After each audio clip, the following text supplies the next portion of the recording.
So I wake up this morning and I look out right out my window here that I'm looking at.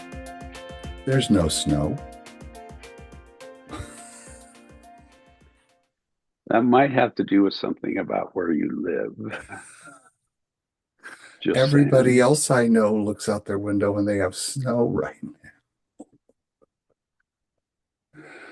Oh man. Well, How about well, we you? don't really, we don't have any new snow. There's some old snow, and later today it's supposed to I'm snow not a little making bit. any, I'm not qualming about the age of the snow.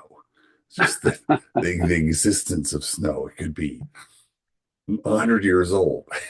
Oh, well, we have elder snow. Oh, So, that's hilarious. I love that. I have a friend who lives in the path of it. There's some epic storms headed back east, and I saw it. yeah. Yeah, and I saw well back where you're from, and I texted him last night and I go, okay, how bad is it? And he just leaned out the window and took a picture. I went, okay, yeah, there's it's bad, it's bad. Well, good morning and happy New Year. He's Good Dewey morning. Freeman. I'm Mark Sylvester. We're the Elder Council, and I noticed this phenomenon and I wanted to I thought it'd be interesting to talk about today, which is um I'm a type A kind of person. The only reason I don't really know what that means legitimately, but to me it means I'm super goal driven and I'm with all of that kind of stuff that goes with that. And I wonder if when I say that, are you a type A guy? I don't think so. Okay. Okay.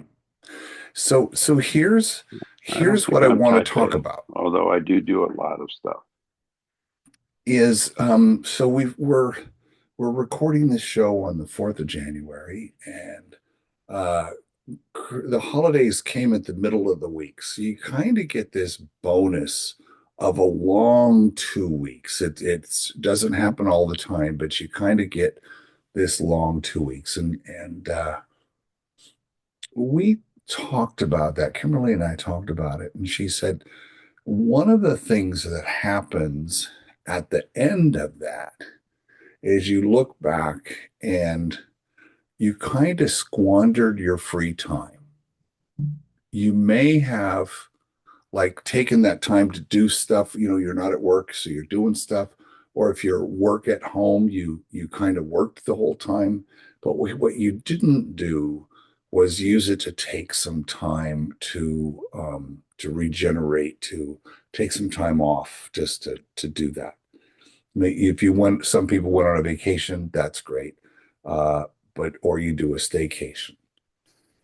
So we decided we were gonna work up until New Year's Eve, and we had friends over, so that was work, kind of cleaning the house and doing all that stuff. But that from midnight until noon on Sunday, that's time off. So that was like 4.5 days off, which felt So like noon tomorrow. noon tomorrow. So it felt luxurious, right? It kind of felt luxurious. And I am going to get to my question, Doc. What does it say about us that rather than just say no work and then organically fill the time, like we're all the way to the point of like we're not even going to talk about work, we're not going to do emails, we're really going to be good about that. But we sat down and planned our time off. Somehow that does not surprise me. Well, I mean, I know, and we're like we were sitting there at coffee and like everything I wanted to talk about was work related, whether it's I'm going to write a book this year or it's everything was about that. It wasn't about work as it relates to a paycheck kind of work, but it was things to do. And I was like, oh, okay, I'm not going to talk about that. I'm not going to talk about that. I just I want to talk about that. Hmm. When you say you want to talk about that, what is that? Well, Do you want to talk about the I'm process? curious if other people experience that you want to take, like, you have this block of time to do nothing. And why is it for those of us that are goal oriented, I'm going to guess men, uh, overgeneralizing, are goal oriented, that when we take away the goal, where the goal is no goal, there you go. When the goal is no goal, why is that so hard?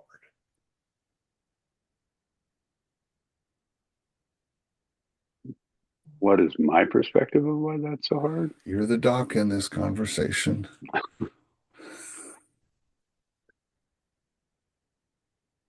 I this is purely off the top of my head because I've not thought about this much. Typically, One, all of our topics are that like would that, be true. which is fun. One is that we get so tied up into the belief that our worth is based on what we do versus who we are. So that's one piece.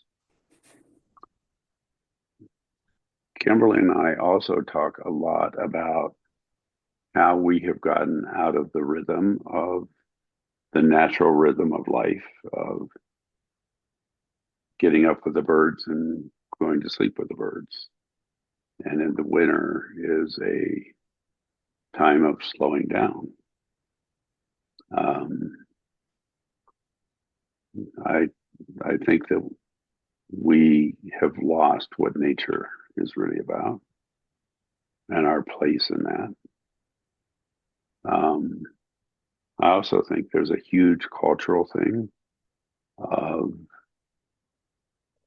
that, and I don't think this just is connected with men. I think it's connected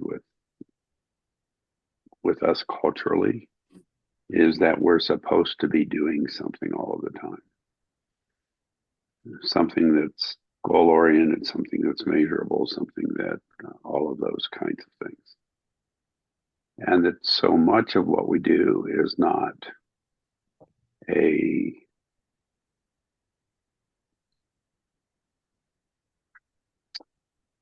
it isn't about what we need to do to maintain and survive. It's about what we need to do to produce. And um,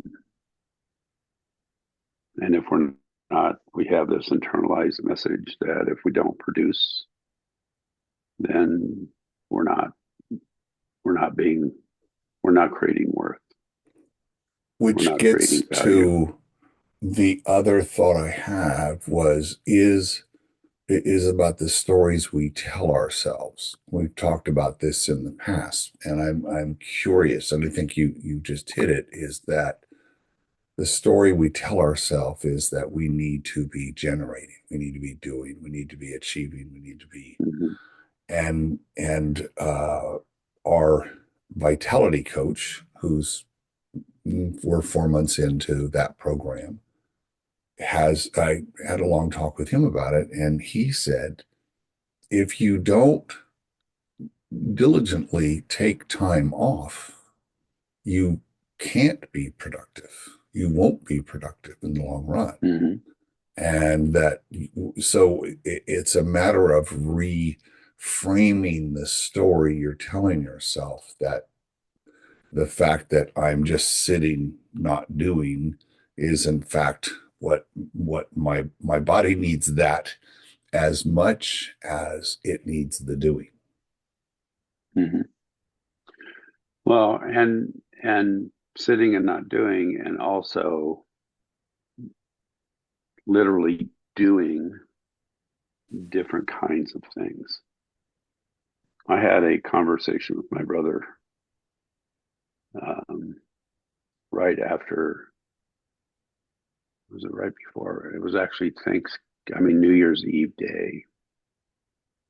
And my day was spent essentially cutting wood and splitting wood, and because the way that we heat our home is through a fire, like a wood burning stove. And my brother was shocked. He's going, you don't have like central heating? No. Like, what do you do for heat? Well, we Sure. light our stove. And um, and that's part of what I'm talking about when I'm talking about that we have so moved away from doing those things that we need to do to be able to truly live. Like if I can go turn up a thermostat, then I mean that takes all of 12 and a half seconds. Mm.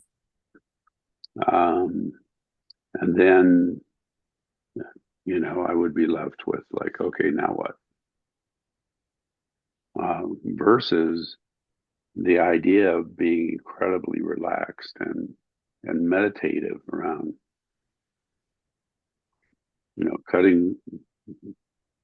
cutting logs, splitting logs, stacking them, sorting out the different sizes that makes it easy to start the fire in the morning and things like that. But nobody that's completely non-productive to the world from the way the world sees it. Mm. And um, I mean, there are things like that. There are other things like one of my very favorite things is cleaning up manure. So for those who don't know, we have horses. It's a whole process of feeding and checking on the horses, and we don't just go up and throw out a bunch of hay. We actually have certain amounts of hay and certain kinds of hay and certain kinds of food, and but we're also um, whether it's I'm feeding or Kimberly's feeding or we're feeding together, we truly, and this happens 3 times a day, check in on how are the horses doing, and also cleaning up manure. And when it's cold, it's literally rock hard, so you have to sort of chip it off the ground if you don't catch it right after they drop it. But it's like um, the essence of doing those kinds of things to maintain our life is I think has been lost. The essence of when we need to chill, of going and walking in the woods for 20 minutes even, or a half an hour. It's everything is enclosed. And um, one of the pieces that I'm thinking of is David White, who, do you know who David No, White is? no, no. He's an amazing poet.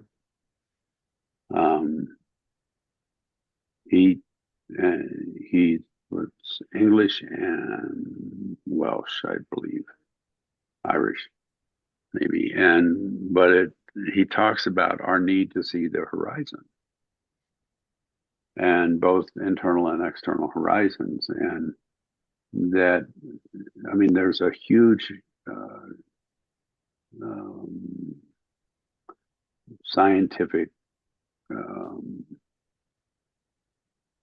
pile of I can't think of the right word right now, but pile of scientific knowledge Let's that say body of work. body of work. That's what I was thank you, is a huge body of work that shows that our nervous systems settle when we can see the horizon, when we can go down like to the beach, which I know is only Mm. a few hundred yards from where you live, and can just look out over the ocean or look out over the prairie. Or we get so confined in our homes and in our businesses, and in our cars, et cetera, that we never see the horizon, even when we're by a place where we can, because we're looking at our speedometer or Phone. our our phone or something. And so that place of losing nature and losing that connection, I think, is a huge issue. I think the walking bit gets more to what I'm talking about. I think doing chores around the house, whatever those chores are that maintain the life that you've chosen, whatever that thing is. I love to cook. And Mm-hmm. so that requires dishes and prep and setting aside scraps for the chickens. And, there's a whole lot of things to that. And I do get into that meditative state that you're talking about. It's very interesting. Mm-hmm.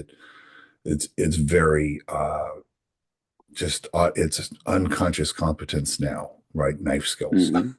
right? It's that same thing that still, I think, under this definition I'm thinking of is work. But I think you're getting more towards what I'm thinking about in the um it's the absence of the goal. Like the goal is to make sure the horses are doing well, and you have early warning of stuff when you see the poop, and if they're not eating. They're same with our cats. It's Mm-hmm. literally the Mm-hmm. exact same thing, right? We're all of that. We're paying attention to all those things. So we're thinking about that rather than not thinking. And I think meditation is part of the not thinking, but I'm meditating, I'm doing this thing.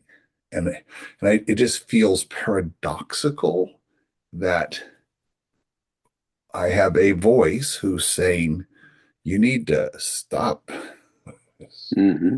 Mm-hmm. stop. And and why that is so, I've just noticed in the last, well, I still have a whole day of stopping. Today is a day of stopping.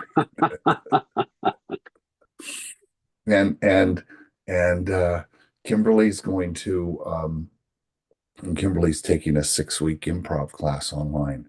And so she which is already booked. And so she's going to do that. And it's fun and it's playful, but it's an appointment. It's a thing to do. Mm-hmm. And I'm Mm-hmm. thinking, oh, can I use that 2 hours to do something? It's kind of Mm-hmm. like she's doing, I'm doing. And, and I, and I've just been, I wonder if other people struggle with that. This shouldn't be an easy thing to struggle with. I'm not going to do nothing. Like part of my doing nothing was laying down and watching a football game, which Totally. many people do.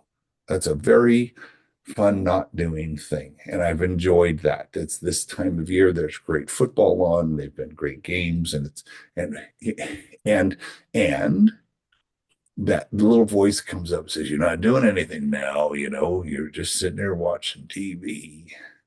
I go, okay, hey, dude, you can be quiet because my coach said I'm not supposed to. So Mm-hmm. I'm not doing. So why is and I think you said earlier that it's so hard because we feel like we need to be accomplishing something. Yet that reframing the story, the fact that I'm not doing is accomplishing something because I'm regenerating. I'm letting the batteries, I'm relaxing, I'm letting the nervous system calm down. I'm doing all that stuff. Yet I can't see any of those things, but they are happening, like sleep. He's Mm-hmm. gone at length of you gotta, I'm getting 6 hours. He goes, let's shoot for 7. And now let's shoot Mm-hmm. for 8. Mm-hmm. And there's a bunch of stuff and you can't see it. Is it that you can't see the not doing? Man, I'm getting so meta right now. You can't see the not doing, that it doesn't feel like there's an accomplishment. And again, I don't know if this is just weirdly me. No, I think that what you're talking about is not just weirdly you at all. And again, what I'm going to come back to is the whole idea of one, we do need to rest. Two, we have created even artificial light to where it throws everything in our body off.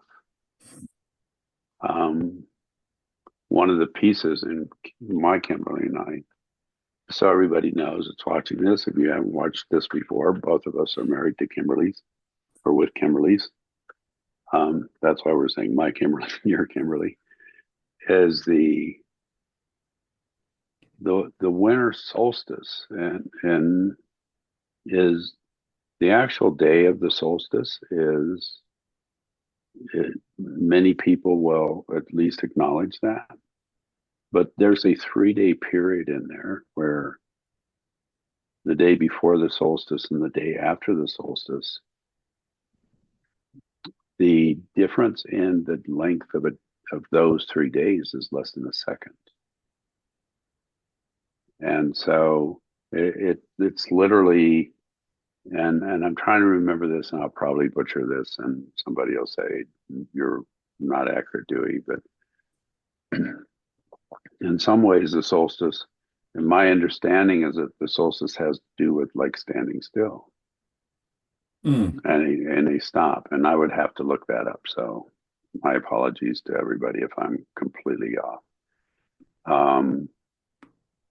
But literally, if you look at the sun charts and the timing, it's the day before the solstice, and the day after. The difference in the actual from sunrise to sunset is literally less than 1 second on each of those days.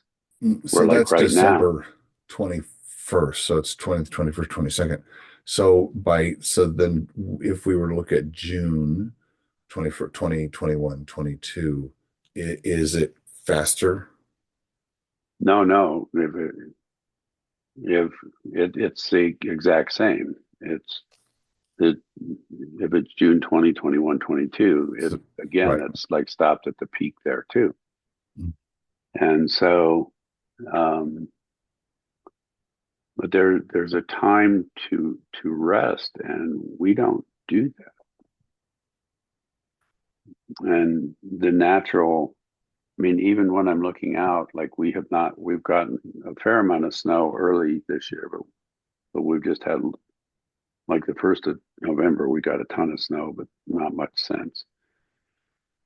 And um, but it like you, when I go up and walk on our land, I can actually feel the land resting. Mm. It's like, and we still have birds, but maybe 1/10 of the number of species that we have in the summer. And it's just like everything has slowed down. And in that actually helps me slow down. But part of what we've done is we have overridden the natural process that we have and that the earth gives us. Um, and we need to slow down both, and I believe in the winter when things really are slow, but also in the spring. And the spring solstice is a slowing down too of having a huge shift um, from increasing daylight to decreasing daylight. And so when we get so disconnected from nature, we literally run ourselves into the ground. So thinking about like you literally live on top of a mountain, and you have almost you almost own the whole top of the mountain now. And so you have that, but most of us don't. We've got our boxes and our stuff. As George Carlin used to say, this house is just a box around your stuff, right? You're always Yeah, got to have your exactly. stuff, got to have your stuff. What I'm thinking now, the person who's listening and identifying with both, like, yes, I need to go out and reconnect with nature. Like, I think what I'm going to do is if I just pop 300 yards that way, I can be Hmm. on a trail 300 yards out. I could be on the beach and walk on the beach. So in either case, I could just go and just be with myself and but that's doing. I'm going to plan that. So ironically, um, what do you think are some daily practices we could encourage others to do to help them just settle for a minute? Because I gotta believe that we're all way too busy, and we're doing things that just take up time needlessly. Doom scrolling on social is just one of those things. But I think Totally. there's stuff that we do, and how could we take and again, I'm ultra privileged. I don't have I run my own businesses. I live at home. I don't have kids around anymore. I'm guessing there's some people listening to go, you guys are, come on, you guys. I got there's a billion things to do. So how does someone that busy 40-year-old dad, he's got, maybe he's got a business, he's got employees, he's got, everything has a demand on his time and there's no time for himself or herself. How do you carve out even? How do you make carving out time for yourself, even if it's 15 minutes? I mean, even if it's 15 minutes, it would feel like you were doing something for yourself. Well, there's a thing in our world, and actually, um,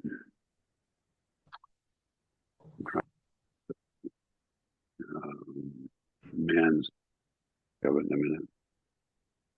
um,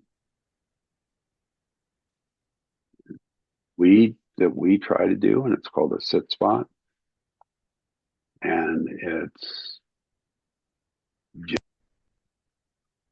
uh, let me back up. One, I taught at a university that was Buddhist based for 30 years. Um, and my friends, our friends meditate.